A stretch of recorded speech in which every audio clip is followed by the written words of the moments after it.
Right. And then for RNA-seq, again, we're going to talk about how experiments are set up, specific alignment issues that come from RNA-seq that are different than the kinds of alignment we looked at last week. And then how do we count reads per gene, which is a way of measuring gene expression, briefly contrast that with microarrays, and then talk about two, like a simpler and a more sophisticated method for measuring gene expression from aligned RNA reads.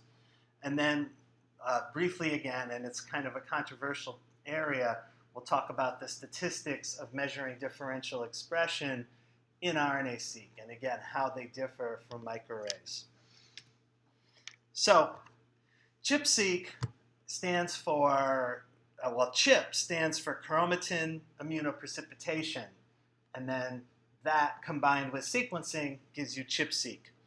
And it allows you to identify fragments of DNA that interact with specific target proteins.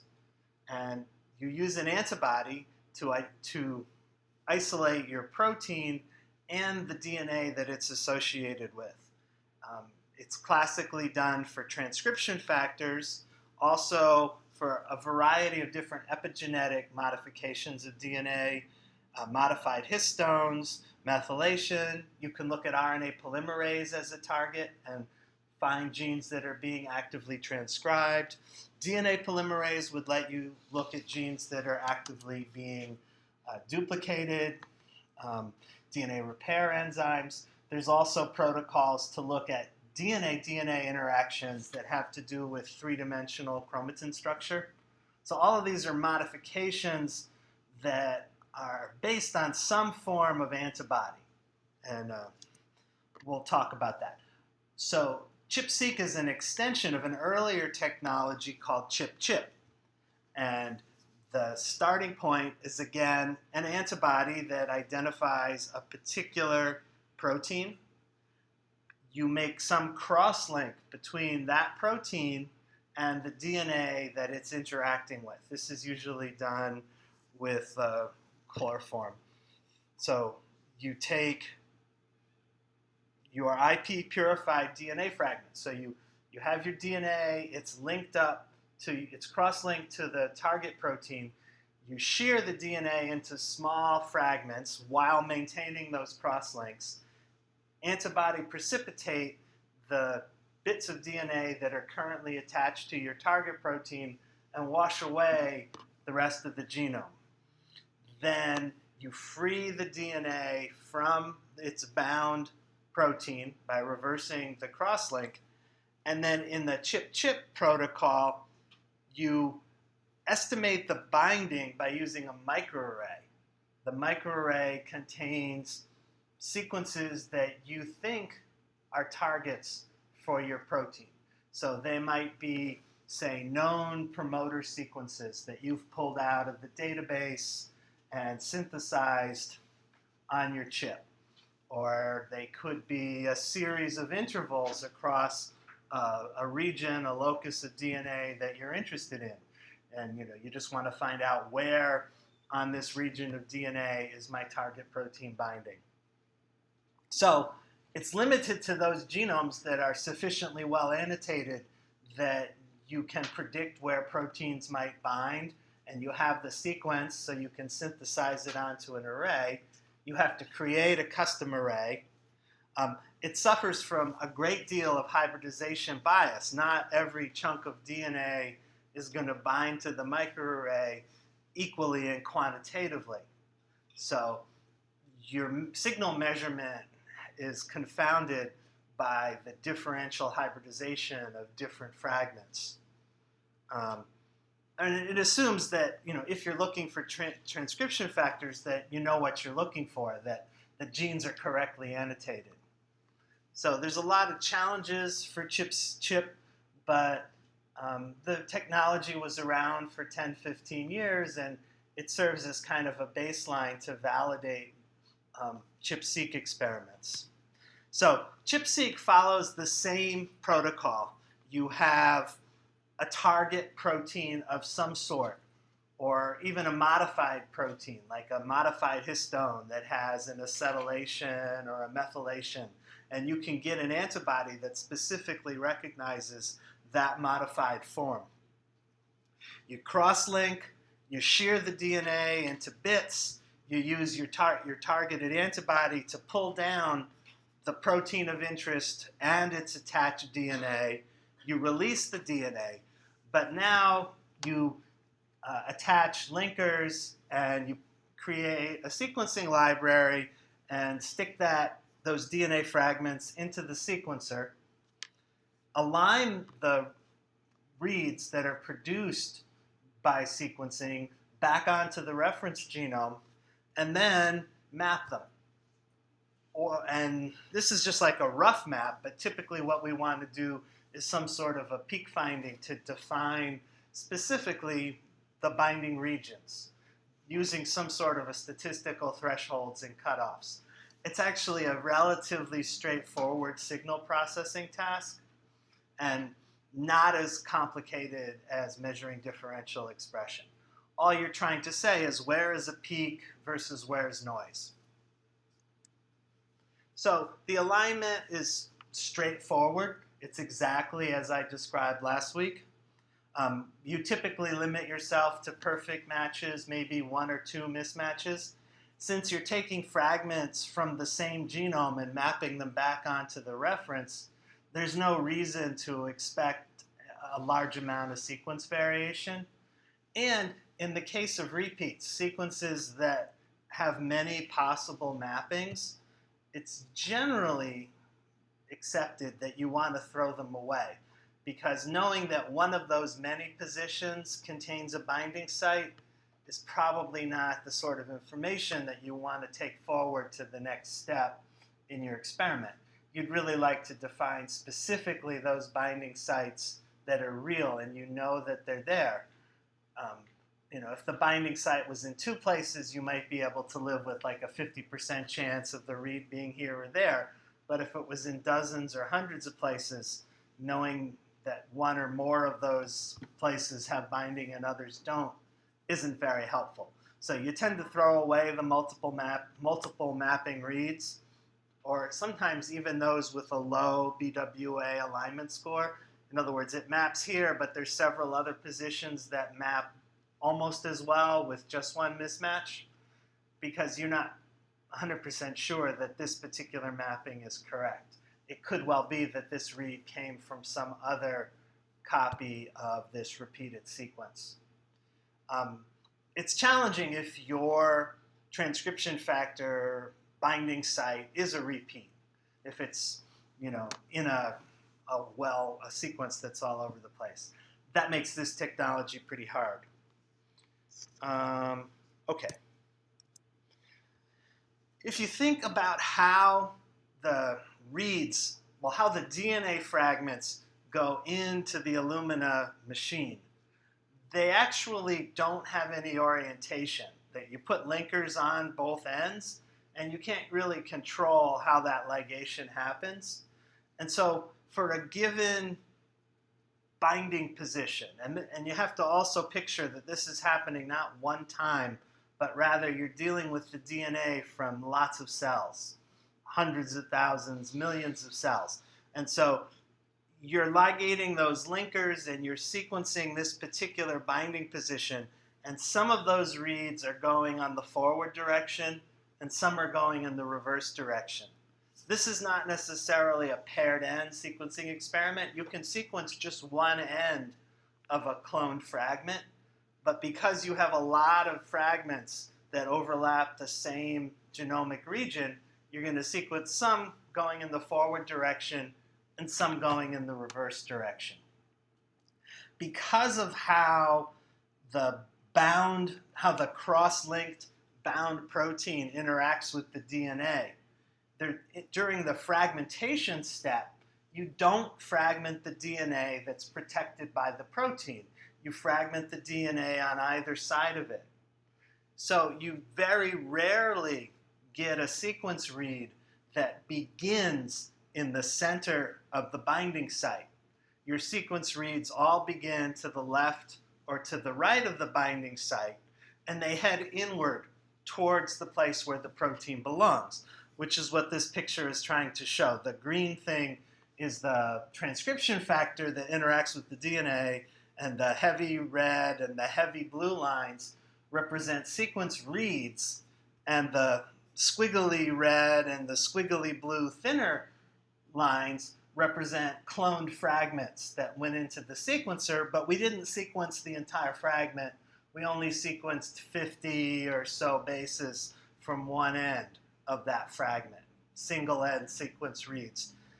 So the computational process is we map those short reads and then we extend them, or at least we infer the extended sequence that overlaps the actual binding site. And there's a bunch of different ways to do this and a whole bunch of different software. I'm going to describe briefly the method called MAX, which has become quite popular. About 5-6 years ago, everyone was making their own algorithm for ChIP-seq binding and peak detection because, well, it was just the thing to do. Both Yuval Kluger and myself in adjacent offices made our own ChIP-seq tools. Neither one got used by anyone else. All right, so this is Scissors software.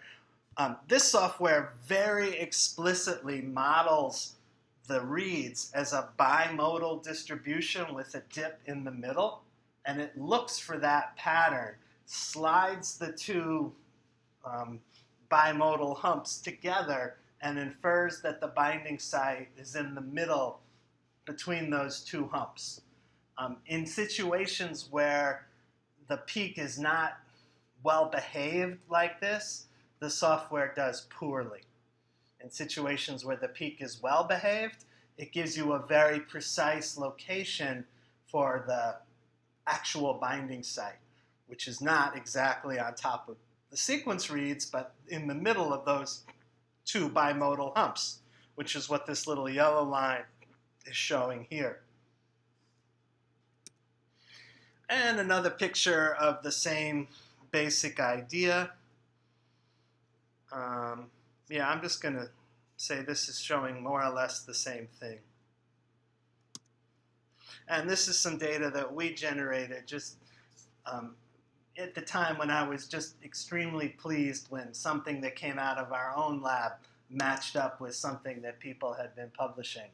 And you know, the time difference between someone publishing a method and our ability to replicate it in the lab was pretty short. So, you know, 3 to 6 months after something came out there, we were able to make that technique work for somebody around the medical center and get data that looked, you know, a lot like the published data. So that was gratifying. What you often see, I'm just showing it here, is that these peaks, depending on what you use for transcription factor, you know, as your antibody, these peaks often pile up near the transcriptional start site, you know, sort of the classic promoter binding area. And sometimes they go a little to the left, sometimes a little to the right. Depends on what protein you're using as the target of your antibody. But many of the transcription factors that we interrogated piled up their peaks near the start of transcription, near the 5' end of genes. And again, so that made us feel like whatever it was we were detecting in terms of peak finding was probably working. All right, how much data do you need to do a ChIP-seq? So this is an old graphic where 10 million reads was a lot of reads. Nowadays, we can get 400 million reads if we really want to from a single sample. But what they were seeing is that 10 million reads was already reaching saturation for this particular transcription factor. And clearly, what causes saturation depends on how many true binding sites that particular protein has on the genome of the cells that you're working with. If your target is something, tightly regulated, it's a protein that interacts with only a few hundred genes, then 10 million reads is plenty. If your target is sort of generically all histones that interact essentially with all DNA, then you expect tens of millions of binding sites, then clearly you're going to need a lot more reads in order to accurately model the position of every nucleosome on the genome. So that's that. This graph you can actually generate, I think with Max, where it'll take whatever data you have and downsample it, 90%, 80, 50, 60, etc. And generally it'll always make a curve like that. But the interesting part of the curve is where does it flatten out? Did you way overshoot your data, or is it still looking somewhat linear and you ought to extend that curve further to the right and you should sequence deeper? So, 10 million is often enough, but it depends on your target, and you can extrapolate by subsampling your data.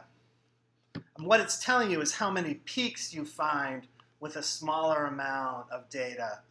That's what the vertical axis is, and the horizontal axis is the amount of data. The vertical axis is how many total peaks are being found.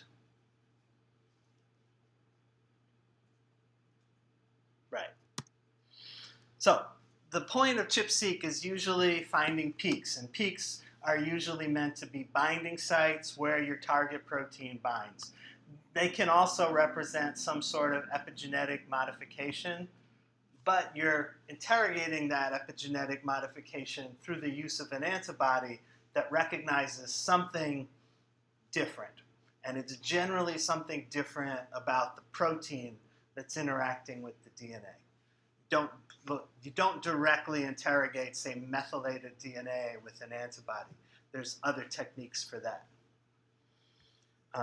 So the goals of the informatics are the accuracy of the location of the peak on the genome, the sensitivity, can you find peaks that are not super strong, and how much data do you need in order to find peaks reasonably, and crucially, reproducibility. This is a little bit of a fluky assay, particularly because it involves immunoprecipitation, which is not identical if you do it twice in the lab in different weeks. Challenges at the informatics level are non-random background. You have to detect peaks from some level of mapping that goes on in the background, which is not purely random and Poisson, as we might like to assume. There are PCR artifacts. Immunoprecipitation tends to give you a low yield of actual number of DNA fragments. So the protocol almost always involves a PCR step before sequencing, which means that you could get a lot of copies of one fragment and give a non-quantitative result. And sometimes it can be quite stochastic, so that an arbitrary fragment that's not part of a peak is amplified, and other times there's a fragment that is part of a peak that's amplified. And you have to be able to distinguish those. It's quite challenging to do differential ChIP-seq because the results are not quantitative. The antibody precipitation is not quantitative, the PCR is not quantitative, and the library construction is not quantitative, and the sequencing and mapping is not particularly quantitative. So the height of the peaks doesn't correspond to much in the way of biology. So when people compare, the effect of a treatment on transcription factor binding, they're usually doing it in sort of a binary way. Now we see it, now we don't, as opposed to saying that, the amount of signal decreases. That's not great because, again, you're assaying lots of cells. Not every cell has a transcription factor bound. And you'd like to be able to say, well, there's lots of transcription factor bound now, and then when we treat with treatment X, the amount of transcription factor bound is lower. ChIP-seq isn't very good for this, and the experimental methods where this has been tried, not horribly convincing and not highly reproducible. Okay, so peak finding as a straightforward algorithm, what we're looking for is enriched regions on the genome. By enriched, we mean more reads mapping here than elsewhere. We would like to assume that the background is simply a Poisson distribution. You realize that when you do IP, you don't perfectly precipitate only those pieces of DNA that are bound by your target protein. There's some amount of non-specific binding and some amount of non-specific precipitation. Some DNA comes down and works its way into your library that was not bound and cross-linked to the target protein.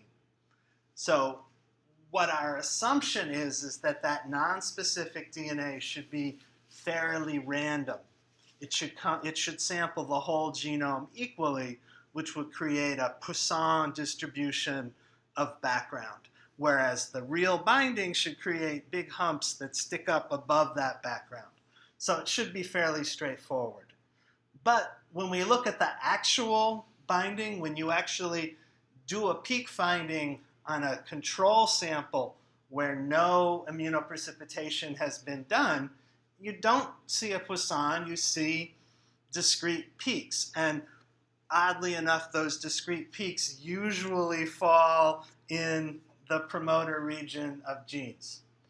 Why is that? Well, the hypothesis is that the sonication step, where you're fragmenting the DNA after cross-linking, actually there's DNA-sensitive sites that are more easily fragmented by sonication, and those sites are more in open chromatin, which is transcribed genes, particularly near the promoters. So there seems to be an enrichment at that same position, regardless of whether you do an antibody IP or not.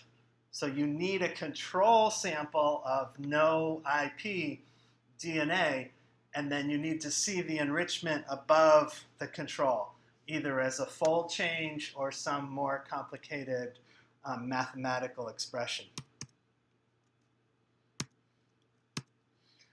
Right, so the goal is to make some sort of a fold change measure between experimental, which we'll call the ChIP, and the control, which is usually called input DNA, meaning just some genomic DNA from your organism that was subject to the same sort of fragmentation and library creation, but no IP.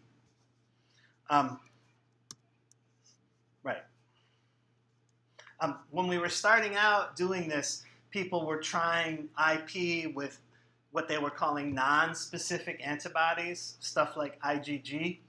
But what you get when you do that is an IgG profile, because it doesn't interact in a pure non-specific way. It has its own set of not highly reproducible peaks and valleys. And that superimposed on the ChIP just made your peak finding harder. So almost everybody has gone to input DNA as the background. So we identify peak regions in the sample and then compare tag counts in the background. That's a general approach to the algorithm. The software that's become most popular is something called MAX, Model-Based Analysis of ChIP-Seq, Genome Biology 2008.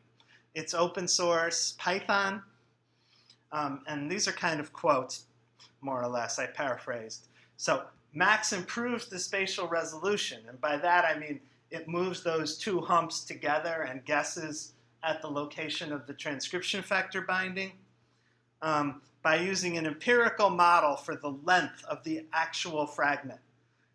You could tell it how big your fragment is, but the truth is that that won't be accurate. People always overestimate the size of the fragments in their library.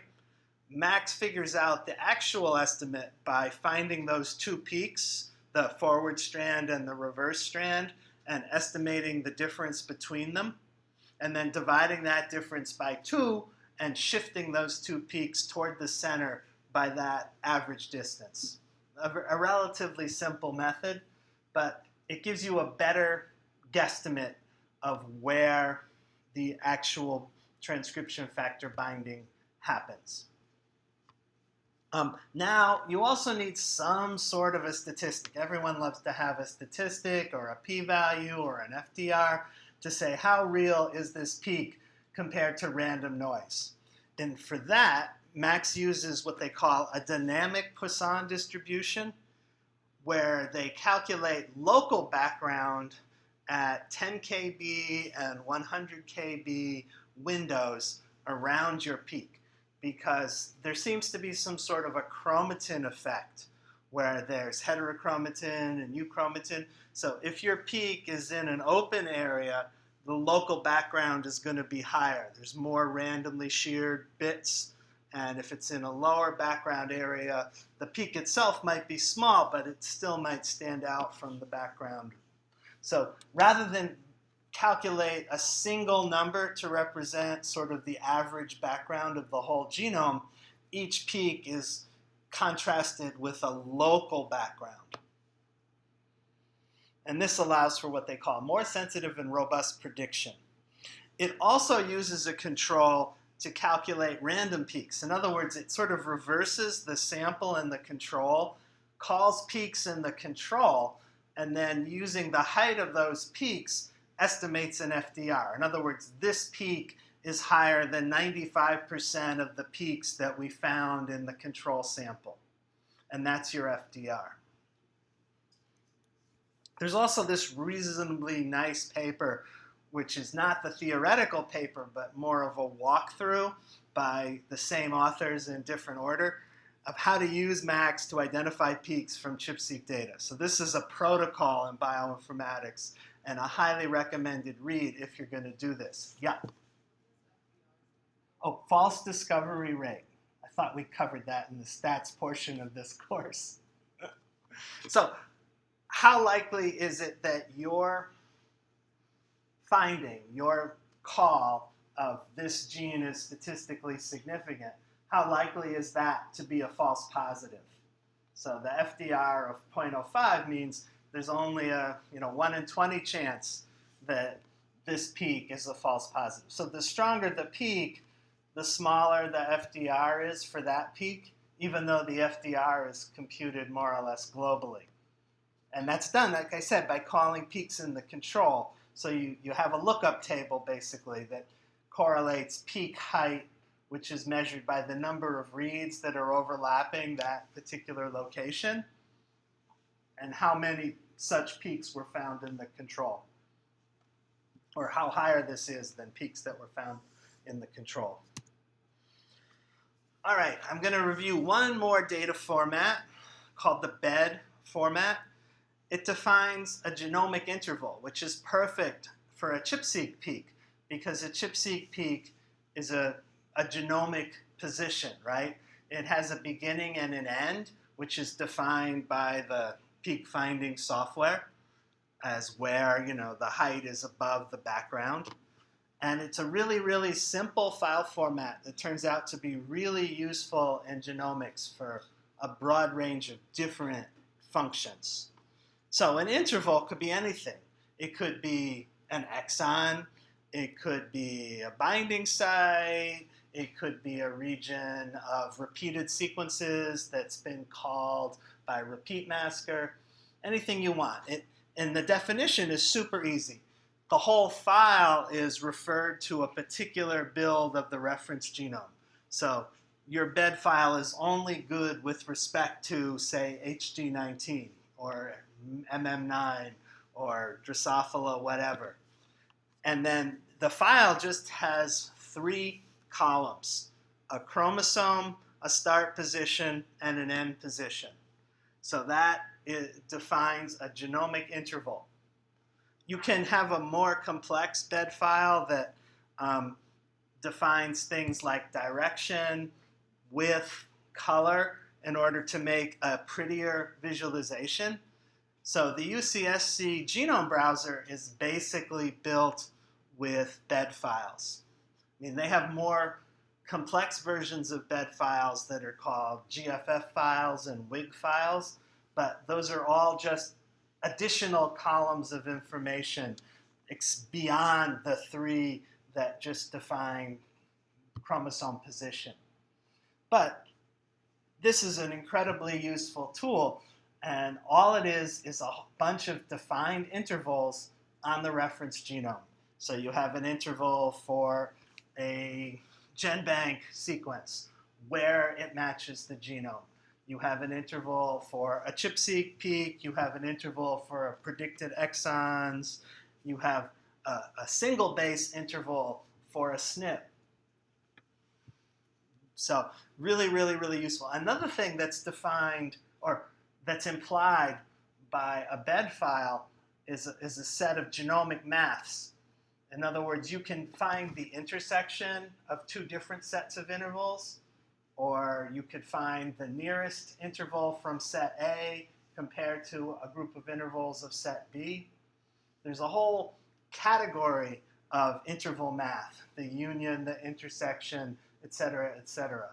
And this stuff is all implemented in an interface called Galaxy, which is another really useful bioinformatic toolkit.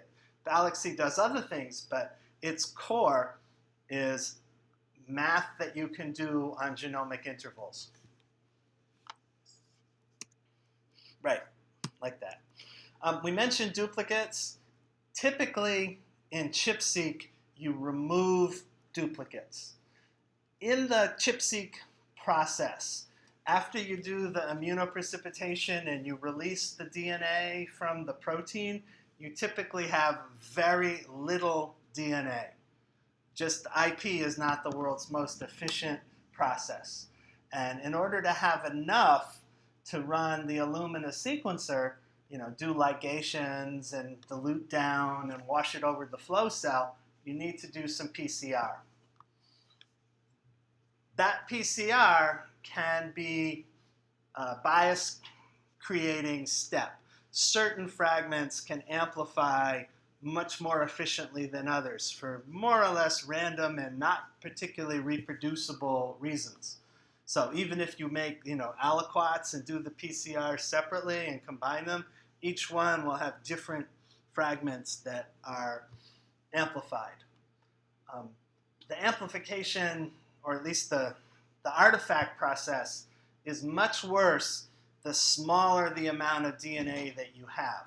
So what you often see is that the ChIP sample has these PCR stacks. They look like this, whereas the input DNA, which is just chopped up genomic DNA, not put through IP, doesn't have them, because you have plenty of input DNA and you didn't dilute it down to the same amount that you did for the IP, and therefore it's a complex PCR. There's lots of templates for the primers, and you don't get a whole lot of amplification.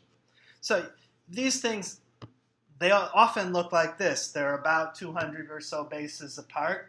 Those are reads that come from the same fragment that's been amplified a bunch of times, ligated with the Illumina adapters, and anneals to different locations on the flow cell. So you're sequencing one end of that fragment and you're sequencing the other end of that fragment a bunch of times. After alignment, they stack up like this. Sometimes they shift left or right, 1 or 2 bases, still the same thing. You can delete these safely or just reduce them down from many copies to 1. Yes, some of the amplified fragments will be in real peaks and they will reduce your signal, but if it's a real peak, it will have lots of other fragments that start and end at other positions, right? There's a bunch of genomic fragments from different cells that overlap that transcription factor binding site.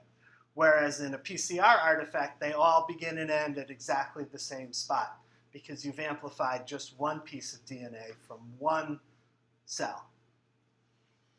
So Max removes these duplicates automatically. Other workflows with other software, you use mark duplicates in the SAMtools/Picard toolkit and just remove them. Not very difficult. In a set of experiments done by one student in one lab, the percentage of duplications can vary quite widely. So the input DNA has very low duplications, which I expected, but some of the samples have 30% duplicates and some have 60%. Once you get to 60% of your signal being duplicated and removed, then the remaining signal is a little bit dubious. If they were all about at the same level, then I'd feel better making comparisons from one sample to the next. So this is something that is sort of a QC step that you can do. We usually look for duplicates after we do the alignments rather than looking for identical sequences in the FASTQ file, because if there's a single base mismatch, a sequencing error, that'll show up as a different sequence. But after alignment, a duplicate is just a sequence that begins and ends at the same place on the genome. So it ignores sequencing errors and relatively ignores little jitters that you get 1 or 2 bases from the cloning process. Okay, so far I've been talking about transcription factors, which make relatively discrete peaks, usually something like 500 or fewer bases. It actually depends on how big your fragment is after you do the sonication. There's a technique where after you sonicate, you apply exonuclease, which chews your fragments smaller before you put the adapters on, and then you get even tighter identification of the binding site. So those are transcription factor binding sites, and the informatics is pretty well defined for those. We also use ChIP-seq to study epigenetics, like modified histones, but histones are proteins that sort of decorate the majority of the length of chromosomes. The DNA wraps around this protein core. It's like 147 bases that wrap around and about 20 or so bases as a spacer in between. And so you get modified histone proteins every 200 bases. And since the fragments that we're dealing with here are 2 to 3 or 100 bases long, the ChIP-seq reads from one histone overlap the next, overlap the next, overlap the next. Histone modifications themselves are not purely discrete. The enzymes that act on histones tend to act in a generalized area and modify a number of histones, a number of adjacent histones in the same way.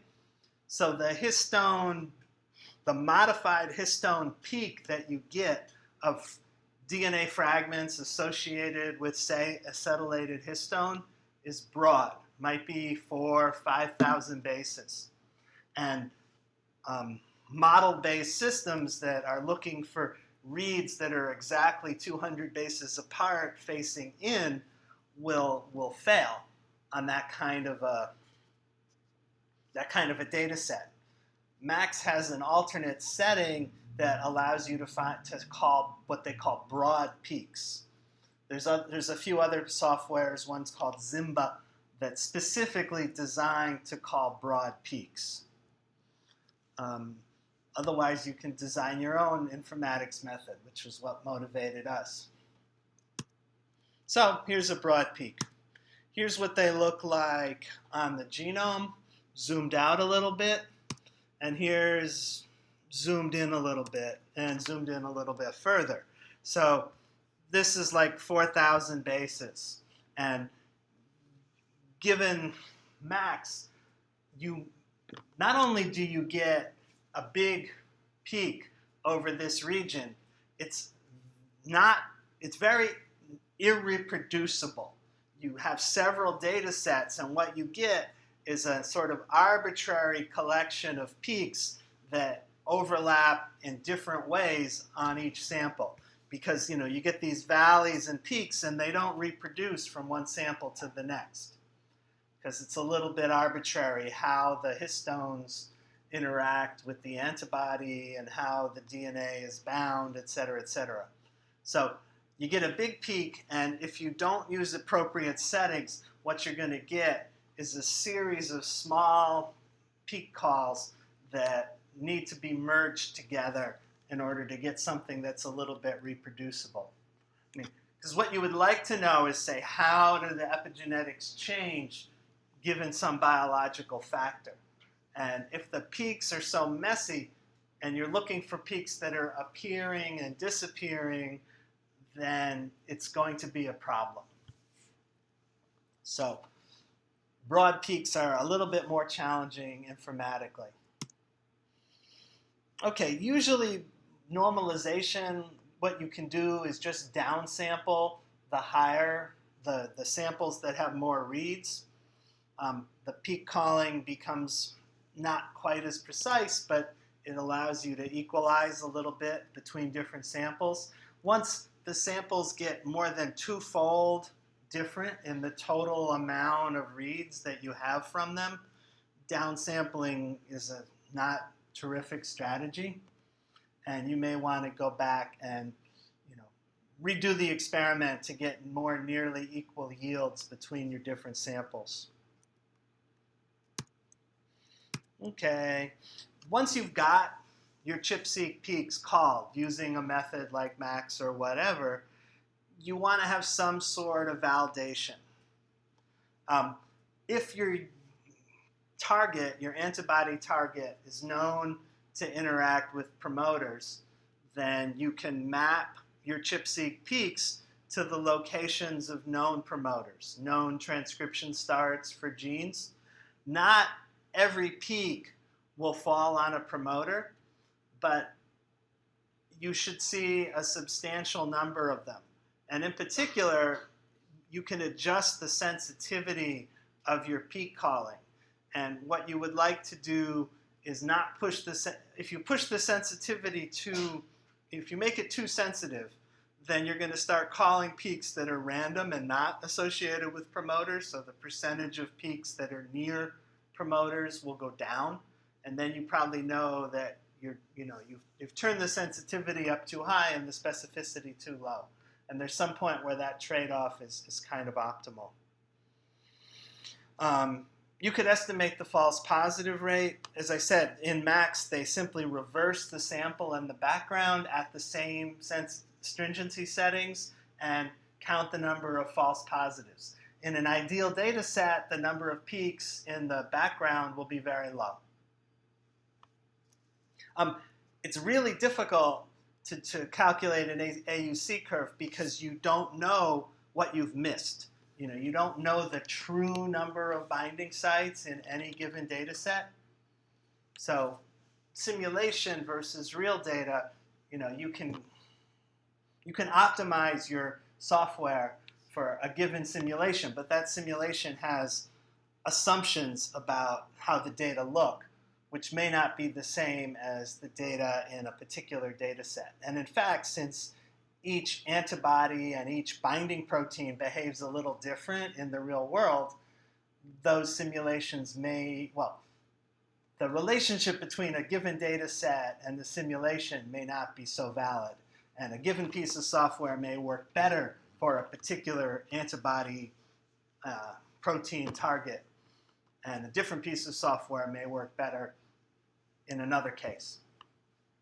And I've seen that a lot. People who develop their own variant of ChIP-seq methodology sometimes become very fond of a particular software that's not widely used but works well for them. Another way of evaluating is to go back to ChIP-chip data. If someone has worked with the same antibody and similar cells using the ChIP-chip method, you can say, well, how many of the peaks or the binding sites they found are we finding? ChIP-seq is generally thought to be more sensitive, So you don't want to pay attention to the ones that were only found by ChIP-seq. You want to say how many of the ChIP-chip binding sites are found in our ChIP-seq data set. A very difficult bar to pass is the reproducibility. How many of the peaks that we find show up in independent biological samples? That is a real downfall of the whole ChIP-seq world. And if you look at ENCODE, they have maybe 1 or 2 replicates of each data set. They're not big on reproducibility.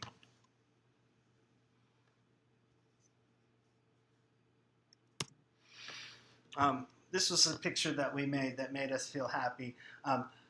This is H3K4, which is a modified histone. And it's pretty well known that right at the transcription start, there's one nucleosome is missing. It's called a nucleosome-free zone. And when we mapped the peaks across and then averaged them across all the genes in the genome, we got this graph which shows this really huge dip right at the transcription start. And I have to give Ross in the corner credit because he made this graph. And we were feeling very happy about that at that moment. And I still use it in my lectures, so there. Okay, I'm going to take a 10-second break, and then we're going to do RNA.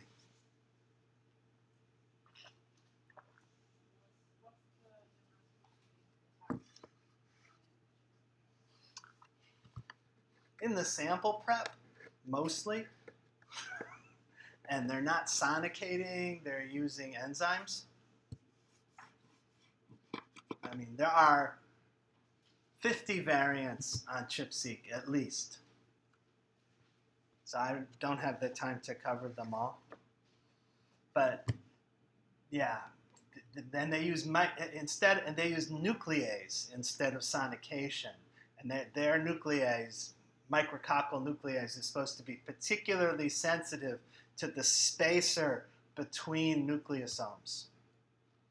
So they're not looking at transcription factors. It's almost exclusively used for studying epigenetics. Could be the same. But because they're looking at nucleosomes, they have some, the peaks are broader. They're stochastic every certain number of fragments. And also people do this thing where they look at mononucleosomes and dinucleosomes and trinucleosomes. So in other words, the input to the sequencer falls into these bins. There's certain fragments that are 160 bases long and 300 and 600 or whatever. Mm-hmm. Right, and it so happens that this software called Zimba works well with the ATAC-seq fragments. And the assumptions that are made by Max don't work so well because of the number of differences in that library compared to a standard ChIP-seq library. All right. So the reason I grouped together ChIP-seq and RNA-seq is they both look at aligned reads and measure the ChIP-seq is doing a relatively simple thing. It's looking for places where the reads pile up to be enriched over the background. RNA-seq is trying to be quantitative, and it's using existing annotation information to assign reads to genes and measure gene expression according to how many reads line up over a given gene or series of exons.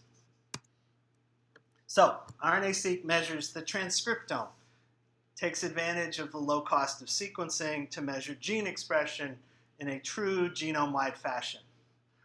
When we talked about microarrays, there's that assumption that we actually know where the genes are on the genome, and we can actually synthesize probes that will interrogate the RNA. If we're wrong, if we don't have a probe that's accurately measuring an RNA, or if a probe is actually measuring a different gene and not the one that we think it's measuring, there's no way to figure that out from a microarray. RNA-seq is more empirical. It takes all the RNA, sequences it, and then tries to figure it out. The only thing you can't measure by RNA-seq are genes that are missing from your reference genome and not aligned. And it's difficult to measure by RNA-seq highly duplicated sequences, like an ALU or something like that, where the read maps all over the genome.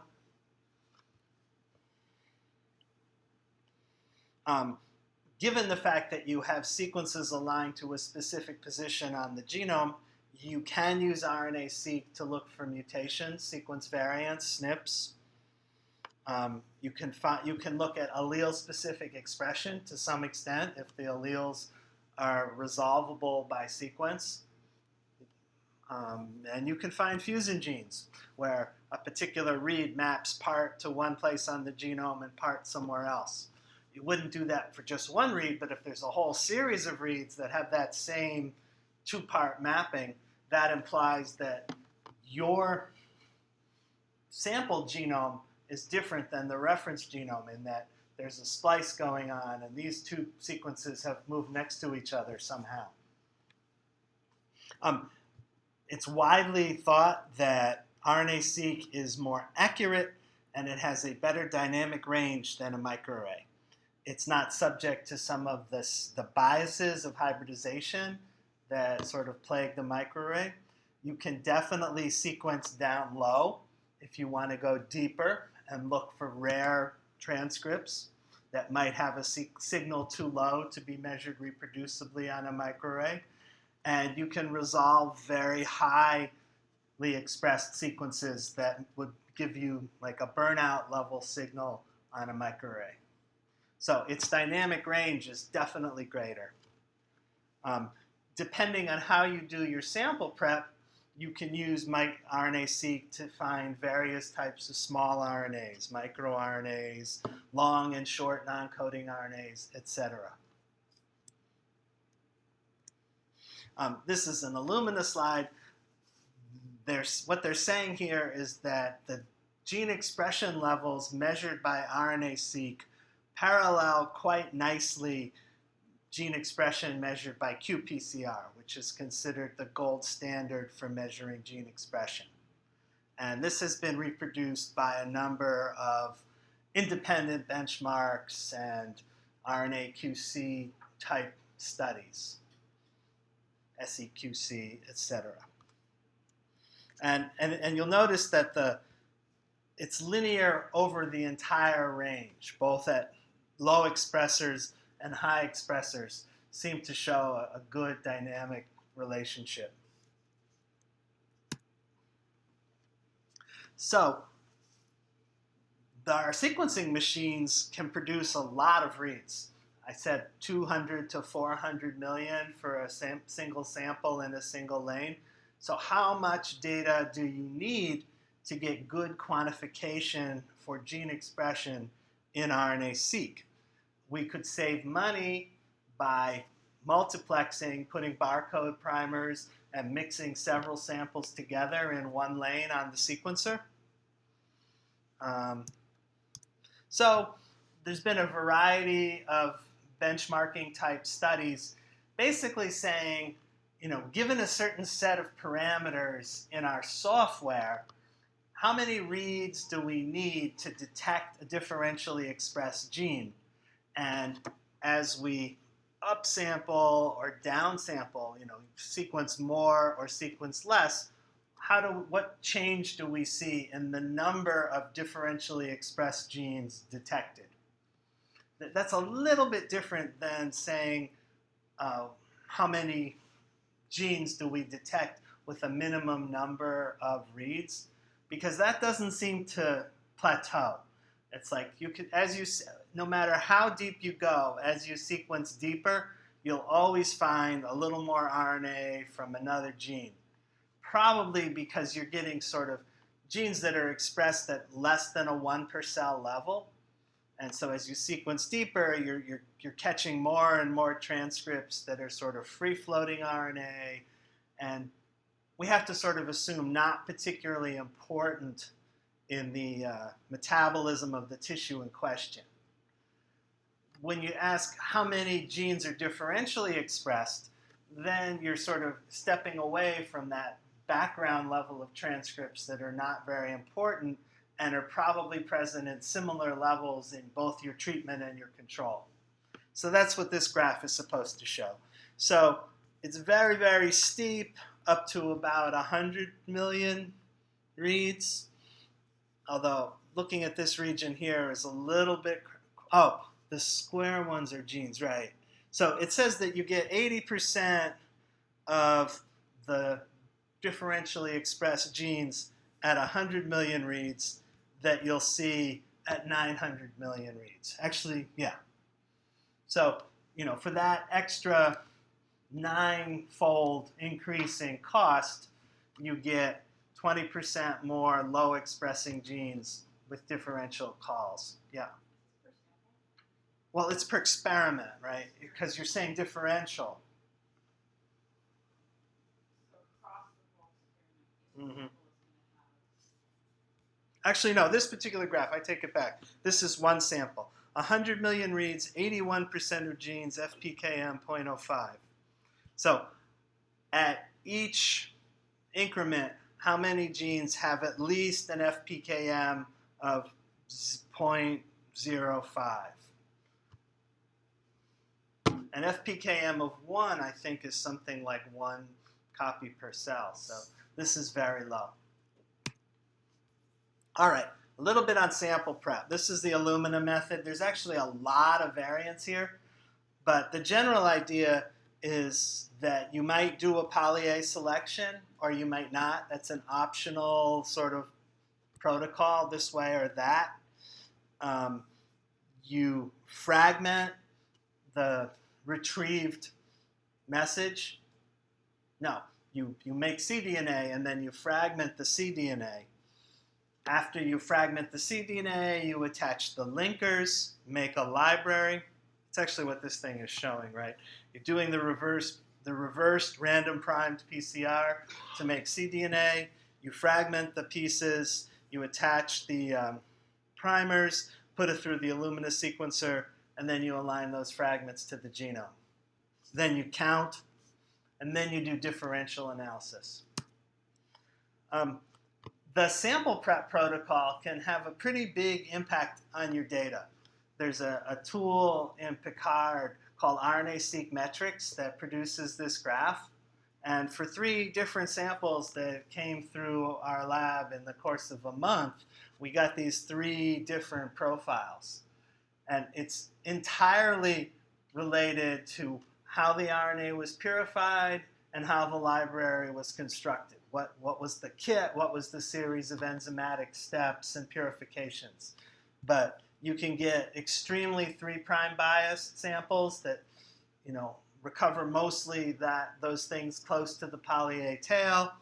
This is the goal, is to get a nice even distribution of fragments across the whole length of the transcript. And I've even seen this, which is really rare, which is a 5' bias library. I actually don't know what kind of kit they use to get this. You can detect small RNAs, but you have to have a prep that precipitates them and captures them and wraps them in sufficient length of a linker or adapter so that they fit onto the Illumina flow cell and they function for cluster amplification. So it's kind of a specialized protocol to enrich for very small RNAs. But if you have that protocol, then sometimes what you'll see is a snow RNA or something like that in the middle of a gene that you otherwise wouldn't know that was there. Yeah.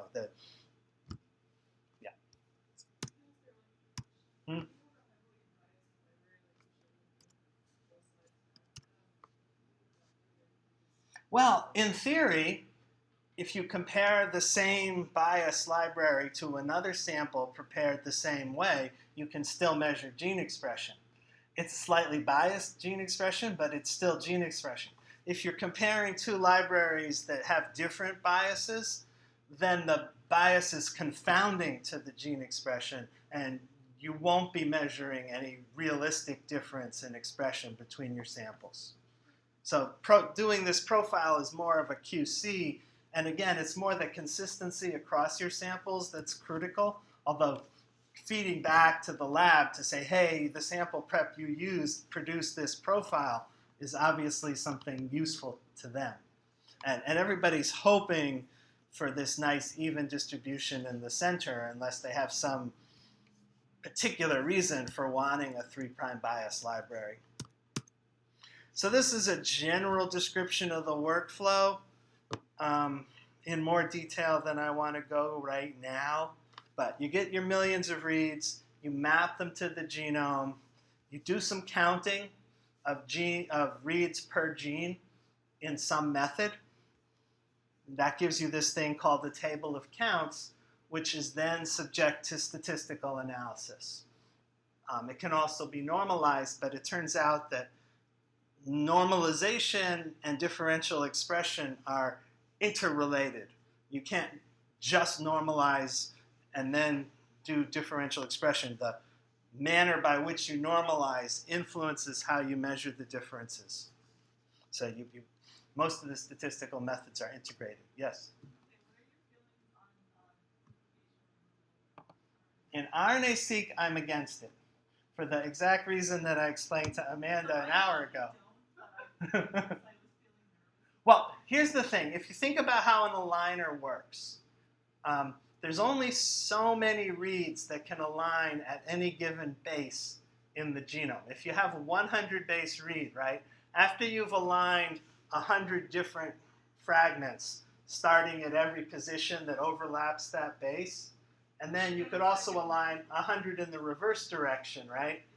And after that, any additional read that maps to that position has to have the same starting position as another read, right?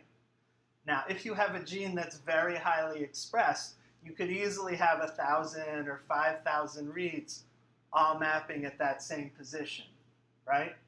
All mapping in that same exon. So by deleting duplicates, you put a ceiling of 200 on the expression of any position on the whole genome. So if you have a reasonably highly expressed gene that's, say, expressing at 500 whatever FPKMs, and then it is increased 6-fold in some experiment, so now it's at 3,000 FPKMs, you've lost that if you delete duplicates. So I'm against it. It flattens the high end of your range, dynamic range. Hopefully, this protocol here doesn't create as much PCR duplication as a ChIP-seq because your RNA sample hopefully is relatively complex, and the amount of PCR that you're doing in terms of number of cycles here in the random prime PCR step is relatively few.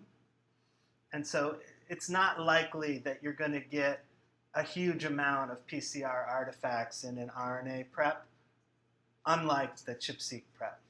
Another thing that we can do that we learned recently from a little study done by Igor is that if you do paired end reads, then the amount of apparent PCR duplicates disappears or is reduced by 80 to 90%.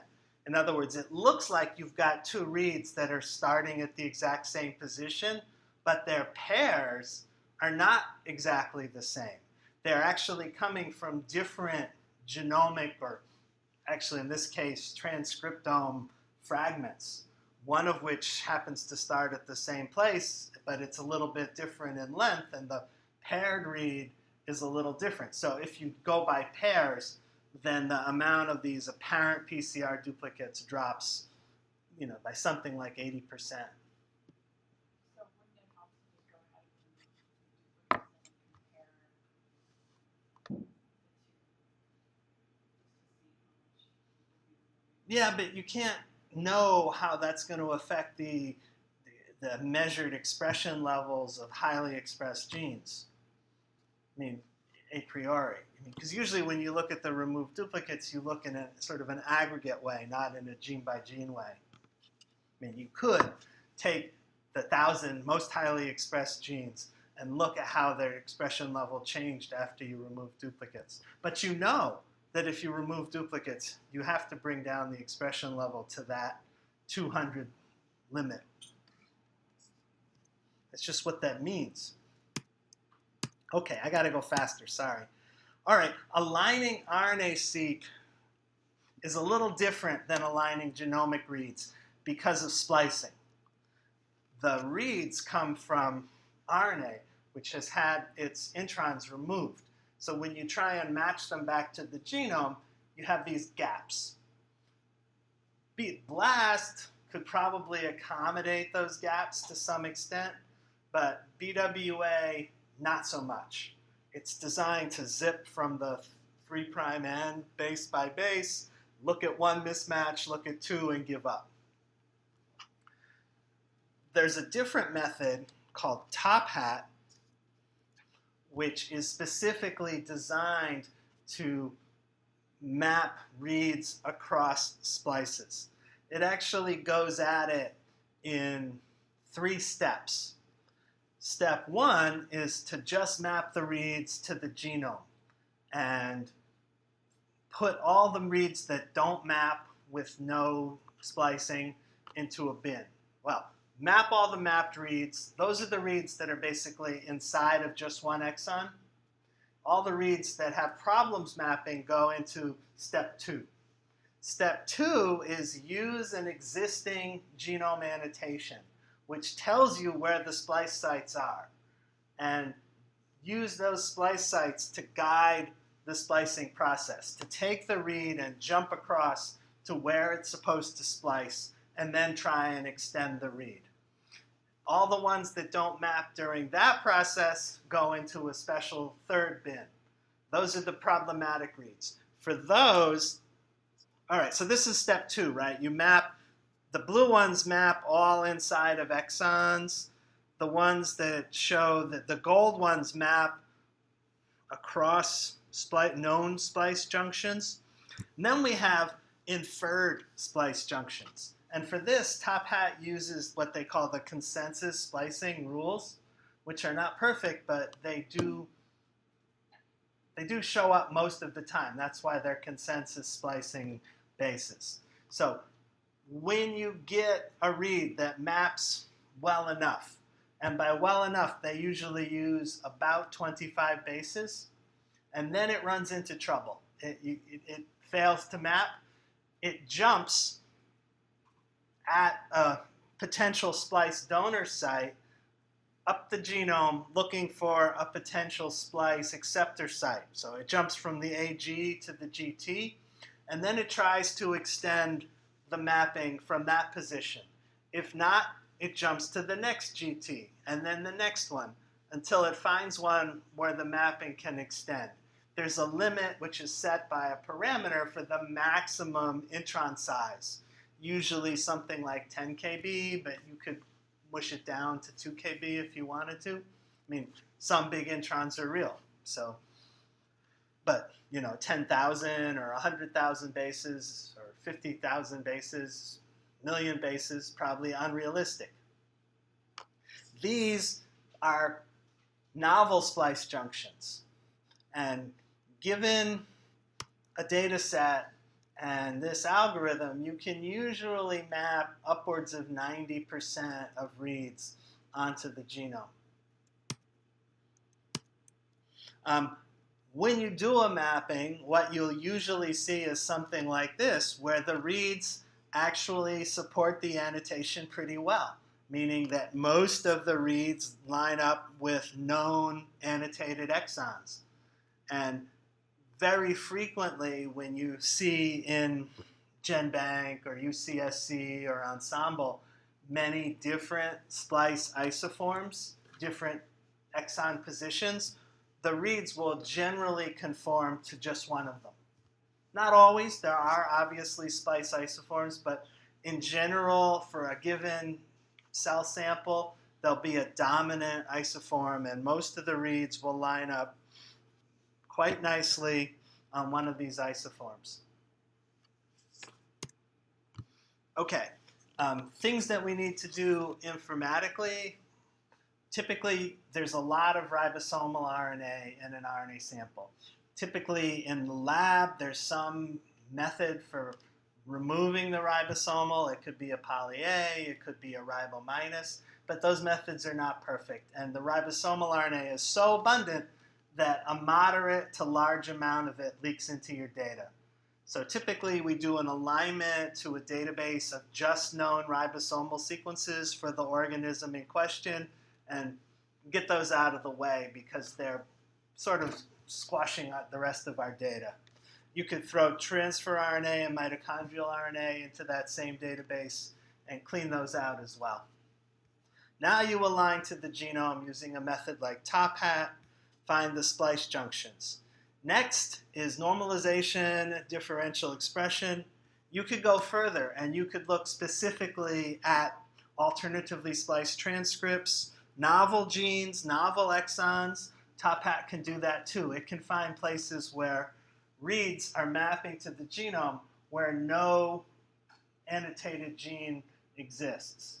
They're not so common. Initially, I thought they would be really common, but they usually represent 2 to 5% of the data.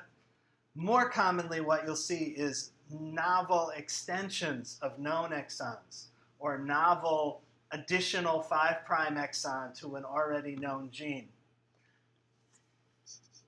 You'll find sequence variants, and you could look at allele-specific expression. Okay, we need to count the reads per gene. We need a reference genome in order to do that, right? Initially, we just have mappings and positions. We need to know where the exons are for each gene and then take the sum of the reads that map to those exons and call that a gene expression value. We also have to have some set of rules to deal with partial alignments, overlapping alignments where the annotation of several genes overlaps, novel splice sites, novel exons, etc. And there are both simple and complex models for doing this counting.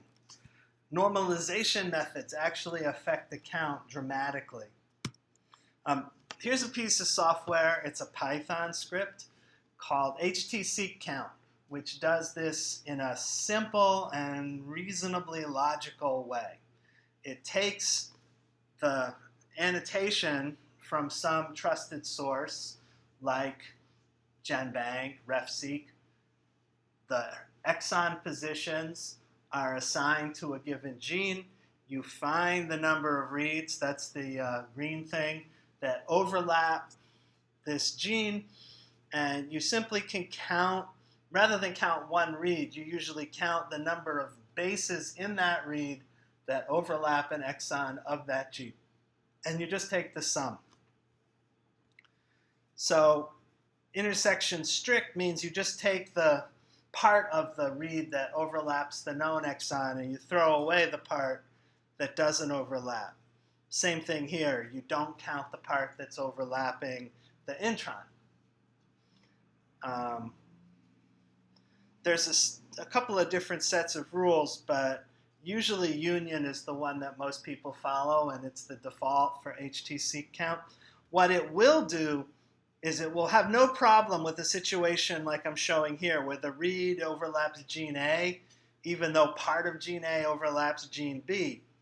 But where the read overlaps both gene A and gene B, those bases are ambiguous and they are not counted.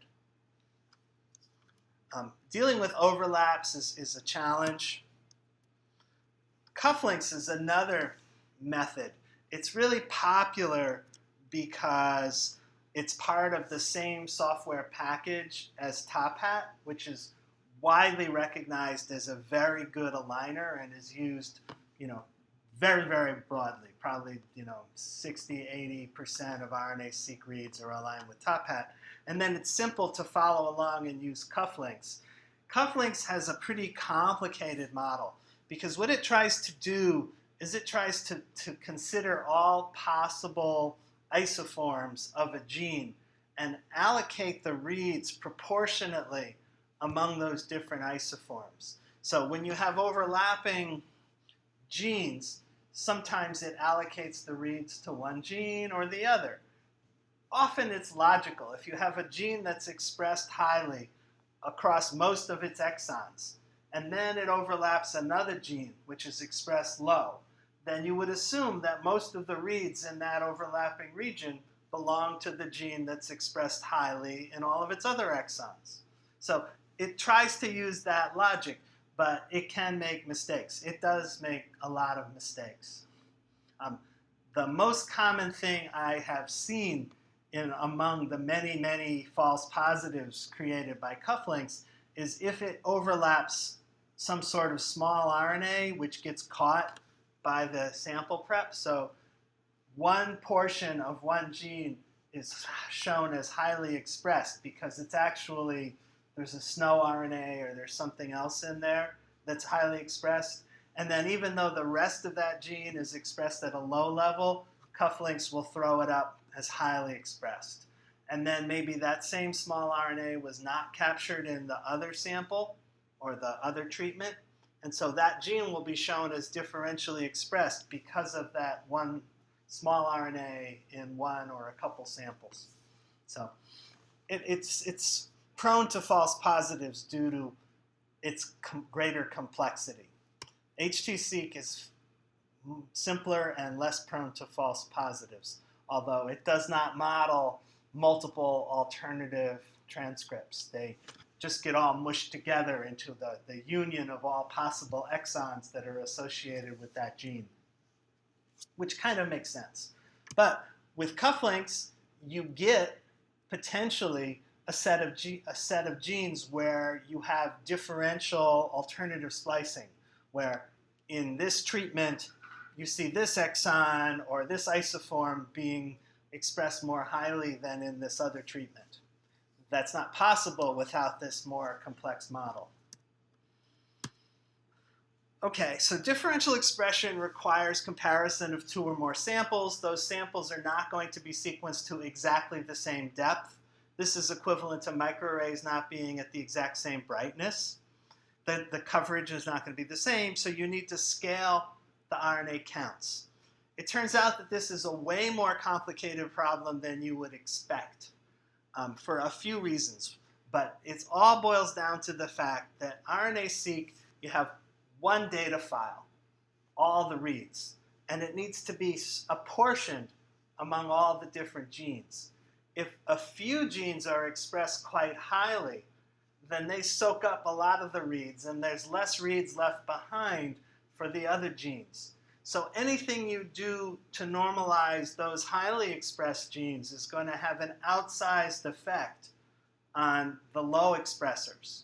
So if a few highly expressed genes are changing in a certain direction and you normalize, then the reciprocal of that change is going to be pushed into all of the other lower expressed genes, and you're going to get false differential expression, and you're going to falsely miss some differential expression. A lot of approaches have been tried to deal with this problem. No one has a solution that has become so persuasive that it's become widely adopted. And so the normalization / differential expression problem in RNA-seq is currently one of the most active areas in bioinformatics. So if you pop open a journal like Bioinformatics, any given month you're likely to see 3 or 4 different methods being proposed on this problem, month after month after month, and other benchmarking studies that compare various other approaches, all of which seem somewhat inconclusive to me and to the rest of the group, because no one's come forward and said, I have found the best solution that always works. Part of the problem is that every experiment is a little different in its distribution of highly expressed, lowly expressed genes that are changing or not changing under the experimental condition in question. So a particular normalization and differential expression method may work differently on this experiment versus that one. Particularly, some experiments have big changes. Hypoxia, right? Cancer versus normal. Other experiments have small changes, single gene knockout. The same method is probably not going to work equally well on those two different kinds of experiments. One of the challenges that came up pretty early along was the problem of read length or transcript length. We talk about counting the reads that overlap a given transcript and just taking the sum of those bases. That's the HT-seq count method in a nutshell. Some genes are big, muscular dystrophy, right? Some genes are small, actin. The total number of fragments that you're going to get from a big gene is greater than the number of fragments for a small gene. So at the same expression level, transcripts per cell, you're going to get a higher count for the longer gene. And because of the way power calculations work, you have a higher chance to find differential expression on that longer gene. To correct for that, they came up with this thing called RPKM, where you divide the count by the gene length. Simple as that. And then you divide the whole thing per million reads in your sample. It's very simple, doesn't work well at all. Everybody uses it. What it does do is it suppresses the chance to find differential expression in long genes. So you're preferentially favoring short genes when you use RPKM. And it doesn't do anything about the problem of highly expressed genes dominating the normalization equation. Probably work better to use a quantile normalization, something like the LOS that was used for microarrays, where you bin the reads at low, express, medium, high, maybe lots of little bins, and normalize within those bins. There's lots of methods out there. No one has proven that one particular method works better. Another problem with RNA-seq, which is shared with microarrays, is few samples and high variability. It's the same thing that we're measuring here, right? We're measuring copies of mRNA per cell, which is a very dynamic thing. So you got 3 replicas of treatment, 3 replicas of control. The thing that you're measuring is varying quite a bit within those replicates. Now you're trying to see whether the mean of those two things is different. Obviously, it's affected by the standard deviation. And obviously, a sample size of 3 is not a large sample size, and you cannot accurately compute the standard deviation. 2 methods that have come up and currently used widely. One's called cufflinks, which is part of the Top Hat software. It's actually the method called cuffdiff. It does do the normalization RPKM that I was just describing, apportioning the reads among splice variants. It measures the variance in the log fold change rather than just the standard deviation of the expression. So it's considering both the treatment and the control in the measure of standard deviation. So you're getting, let's say, 6 if you have 3 samples in each. It also uses permutations, sort of like the SAM method, where it's resampling the samples and randomly assigning them to treatment and control and seeing if the true labels give you bigger differences than the mixed labels. The EdgeR method, which is a little more popular with biostatisticians, the cufflinks method is a little more popular with lab people because it has fewer commands to type. EdgeR method does its own normalization, doesn't do FPKMs, estimates the standard deviation, which they call the dispersion, by combining the variance that's measured, or the standard deviation that's measured in your gene, with an estimate of the standard deviation of all the genes across the whole genome. So this is, again, a little bit similar to the SAM software we talked about for microarrays. And it uses what they call a weighted combination of the gene and the whole global standard deviation. And how it apportions that between each gene is controlled by parameters, and I frankly don't understand the default, but it's widely used. And at least it makes some sense that if globally the genes are varying a lot, that you might push your measurement of your gene by that. If your gene varies much more than all the other genes, you might push it in that direction. So it's kind of like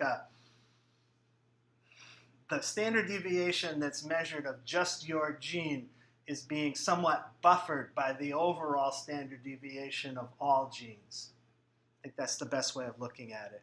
Then once it's done that standard deviation measure, it uses a Fisher's exact test if you're just comparing two treatments, and a generalized linear model if you have a multifactorial complex experimental design. EdgeR seems to be acceptable both to biostatisticians and to genomics lab people, so it's pretty widely used. There's another very similar method called DE-seq, differential expression for RNA-seq. Has some differences basically in the last step of the algorithm, how it combines the gene-wise versus the global dispersion measure. This was a benchmarking study showing the overlap between 4 different softwares for computing differential expression.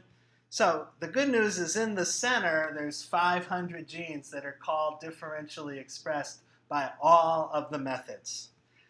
DE-seq is the most conservative, and it only finds those 558 and no others. So it's got no differentially expressed genes that are found only by its own method. This thing called TSPM is kind of the worst because it has 260 genes that are only called by it and not by anything else. It shares some 170 with EdgeR, et cetera, et cetera. So the more pieces of software you add to the matrix, the more depressing it becomes. Every method has genes that are only found by that one method. Other genes that are only found by things that use a relatively similar method in terms of normalization and statistical models. From a biological standpoint, this is unsettling because you like to think that your list of differentially expressed genes from your experiment is something real and not an artifact of which particular piece of software or which setting you've chosen in your software. And what these benchmarking studies are telling you is that no, your list of differentially expressed genes, at least quite a few of them, are artifacts of the software you've chosen. And if you repeat your experiment, the software will have gone through a new version and you'll get a different result. So that's where we are with the RNA-seq. So even though it's a better method than microarrays, it's more confusing informatically right now. But you can find differentially expressed genes. So what we do is we give people back the list. Usually they start with the ones that have high fold change and high p-values. And hopefully I try to also sort by high overall expression. Let's not focus on the things that are barely detectable. Take them back to the lab and do a qPCR. And I like to hear that, oh yeah, 80% of the genes on your ranked list validated by qPCR. Or, we took 20 of them off the top of the list and 80% of those were validated. So that's like the green guys in the middle, right? Very strong differential expression will probably trump dicey informatics. The problematic area is when the variation is high and the expression is low. And that's where all the statistical methods disagree.